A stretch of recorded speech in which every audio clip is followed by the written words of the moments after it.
3 अशा गोष्टी ज्या आपण रात्री पाण्यात भिजवून ठेवायच्या आणि सकाळी उपाशीपोटी खायच्या। ही सवय लावली तर तुमचं आरोग्य एकदम चमकून जाईल।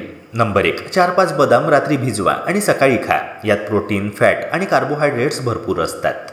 दिवसभर ऊर्जा मिळते, पोट जास्त वेळ भरल्यासारखं वाटतं आणि वजन वाढण्यापासून रोखता येतं।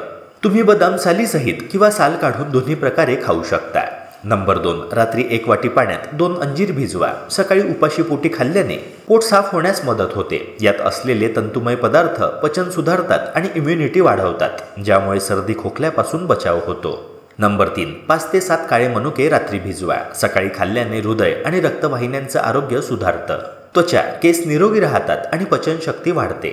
हे तिन्ही पदार्थ पचन व्यवस्थित करतात आणि मेटाबॉलिझम वाढवतात। चयापचय चांगलं असेल तर शरीराची ताकद आणि ऊर्जा आपोआप वाढते। हे फायदे 1-2 दिवसात नाही तर रोजची सवय लावल्यावर जाणवतील। म्हणून आजपासूनच अंजीर, बदाम आणि मनुके भिजवून खाण्याची सवय सुरू करा।